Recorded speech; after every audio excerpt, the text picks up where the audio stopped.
What's up, everyone? Hope you're having an awesome day. If not, there's still time to turn it all around. I'm Coy, this is CNN 10. Remember that today's hashtag Your Word Wednesday, so listen up to see if the word you submitted helped us write today's show.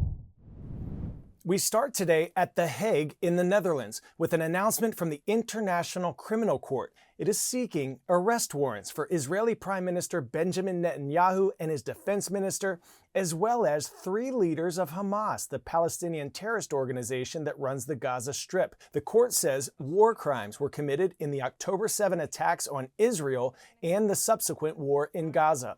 The International Criminal Court, or ICC, was founded in 2002 to investigate war crimes or crimes against humanity. It is independent from the United Nations, but the two groups do collaborate at times.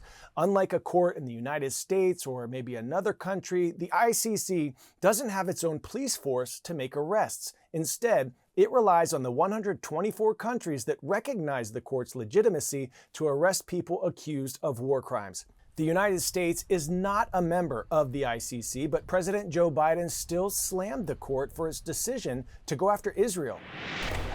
We reject the ICC's application for arrest warrants against Israeli leaders.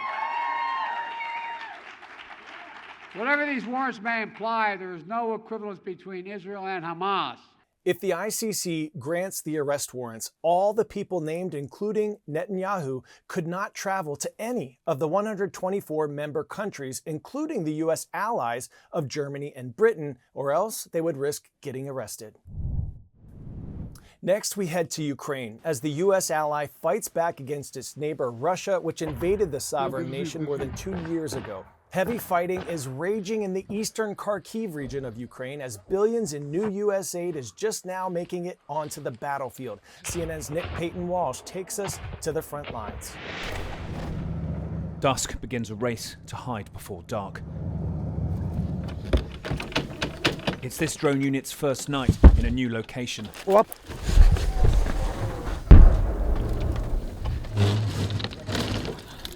The twilight. A tiny window when perhaps you can unpack, set up without the Russian drones that are always above, seeing you as clearly. Like so much in this fast-changing war, their task was unimaginable when Moscow invaded. Their target is on the horizon, Russia itself, into which they fly and plant mines on key roads. They wait for dark. Those lights twinkling over there on the horizon, that's Belgorod, Russia. How close they're operating towards Russian mainland. Putin's latest offensive towards Kharkiv has made the fight personal for Artyom.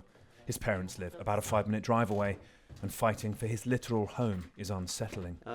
Волнительно, на самом-то деле. Они, 1,5 года не знали вообще, что в боевой бригаде, что я под Бахмутом воюю. Я рассказывал, что на блокпосты охраняю. And now, for the first of many times, their only defence is to listen for drones.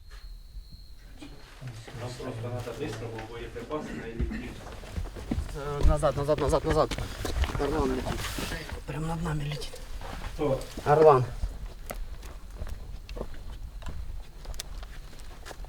It passes. Now it is dark, they must hurry. Спокойно. Russian drones have thermal cameras. They hear another. Тихо. Лети. Так. No lights.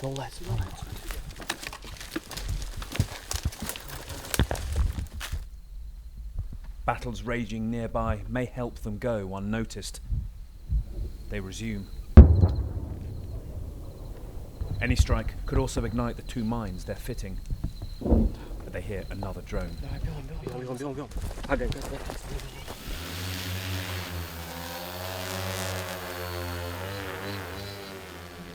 Such an escalation over 2 years into the war. To now see Ukrainians flying drones of explosive straight into Russia. Inside, Sasha watches it cross the border. Ось що кордон проходить. Ти паспорт взяв? У мене безвіз. GPS ban. Communication lost. Remarkably, when Russian jamming kicks in, the drone keeps going, EKF primary changed :2. and they're able to pick the signal up again, deeper inside Russia. They spot the target road they will mine, drop both payloads, and head back. But they have to be spotted only once, and these shells may not pass overhead. We leave. Quick!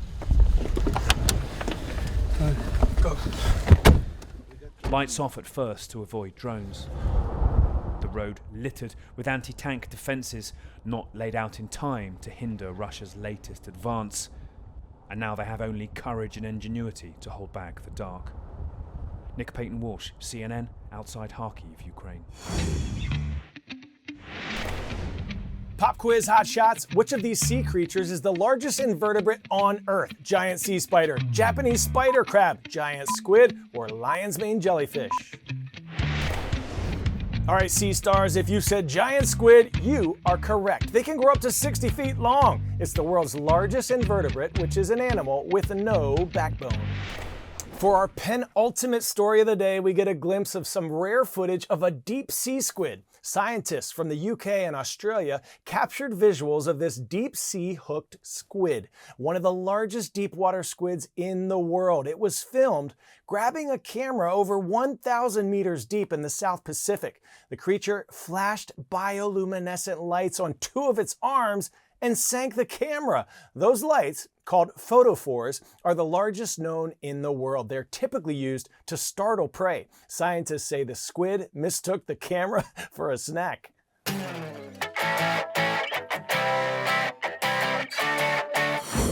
Today's story getting a 10 out of 10, a real-life magnet man cleaning up the streets. Did you know that according to the U.S. Environmental Protection Agency, the average American produces almost 5 pounds of garbage each day, and some of that trash ends up on the streets? Use a trash can, people. Well, you're about to meet a superhero of sorts, a man with a genius plan to keep the streets clean. Meet Alex Benigno. My name is Alex Benigno, and I am Atlanta Magnet Man. And I love hearing that very distinct sound that it makes every time I pick up something.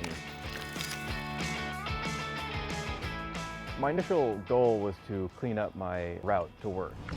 And when I started doing this, I had no idea just how much more is out there that I never saw before. I put a lot of research into it, a lot of trial and error, trying to figure out what would be the best way. The goal was to get the magnets as close to the ground as possible, and the easiest way was on the bicycle trailer. So I put these rows in this configuration to make it easier to go over bumps. And then I just kept going with it and see, well, how much can I pick up? And within 8 weeks, I went 522 miles and collected 410 pounds. That's a lot of stuff. Wow. Never ceases to amaze me every single time I lift this up, just how much I've picked up. After I made the Instagram account, people will message me and ask me to do areas that are particularly bad. You know, it makes me realize that just how important it is to get this out to as many people as I possibly can. Any bit of free time I have, I dedicate to doing this. And my goal is to try to get as many other people interested in pulling these behind their bicycles, and they can do the same thing in their neighborhoods. Simply awesome. Congrats to Mrs. Civiletti's class at Rivermont Collegiate in Bettendorf, Iowa for today's Your Word Wednesday winner, penultimate, an adjective meaning next to last. We see you, Lions. Our shout out today goes to Miss Fortney's class at Northside High School in Jackson, Tennessee. Thank you for making us part of your day. And this shout out goes to all my captains in Mr. King's class at Keith Middle School in New Bedford, Massachusetts. Rise up, everyone. And friendly reminder, not all heroes wear capes. So get those wheels turning and figure out how we can do something to make this world a bit of a better place. Maybe just by making someone smile today.